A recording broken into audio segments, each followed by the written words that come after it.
Korupsi dulu, korupsi katanya di bawah meja, sopan malu-malu.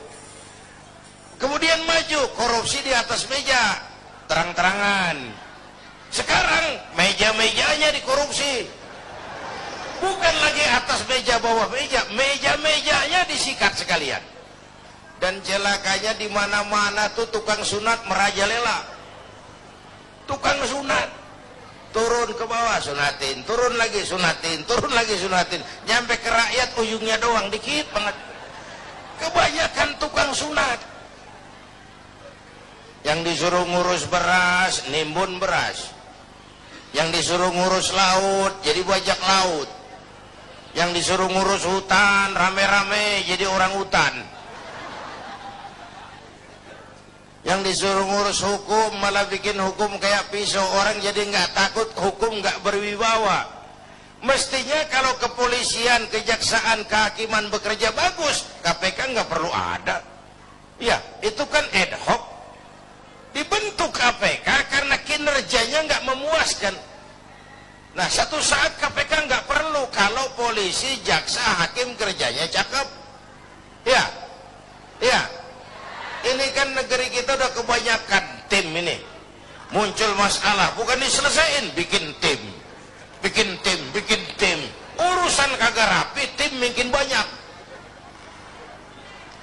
Bapak Ibu hadirin yang saya hormati, oleh karena itu setiap kita punya tanggung jawab moral, paling tidak mencegah diri kita jangan ikut dalam korupsi pada tingkat kita masing-masing. Itu yang pertama saya kira, jihad menghadapi korupsi. Yang kedua, jihad melaksanakan amar ma'ruf nahi munkar.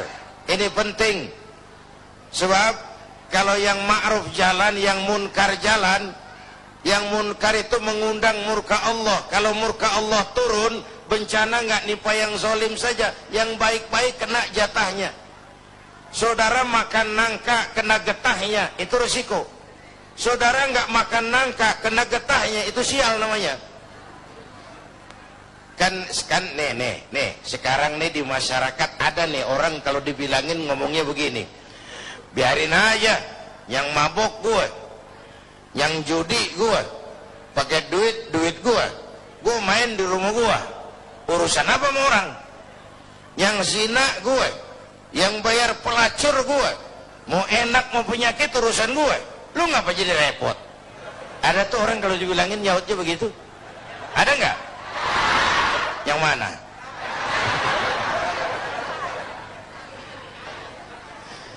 Saya kasih contoh lagi yang enak. Ini tengah hari panas begini, makan jambu air enak nggak? Nah, naik ke pohon jambu. Sampai sama tengah pohon, semut api gigit. Gatel, panas. Kita tengok, gile banyak juga lagi semutnya nih. Turun kita ke bawah, pulang ke rumah. Ngapain? Ngambil obor. Sundut obor menyala, balik lagi pohon jambu, sepohonan tuh semut kita bakar. Yang gigit atuh.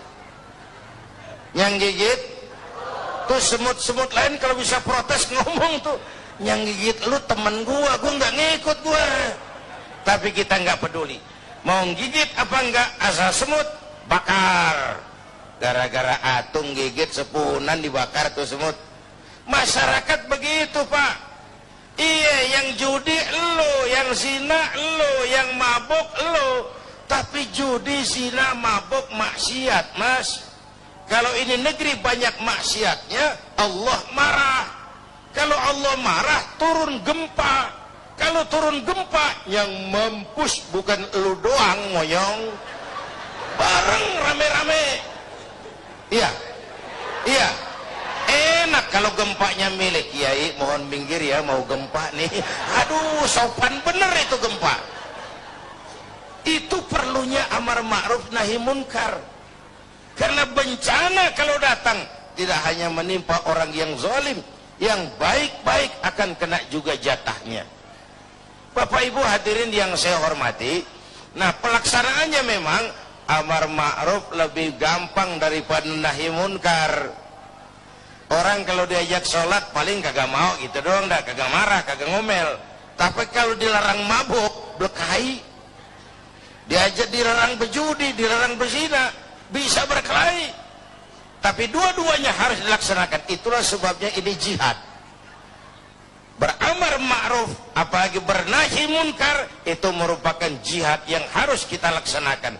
Kedua-duanya nggak boleh pisah. Kalau yang ma'ruf jalan, yang munkar juga jalan, ya seimbang dong. Nah yang rugi, yang celaka sekarang nih, Bu, kalau ukuran ma'ruf munkar masih jatah kayak zaman kita nih, masih enak. Satu saat mana yang ma'ruf, mana yang munkar jadi remeng. Ya, ini zaman-zaman apa sih katanya, zaman orang pada pinter bikin bungkusan, entertain.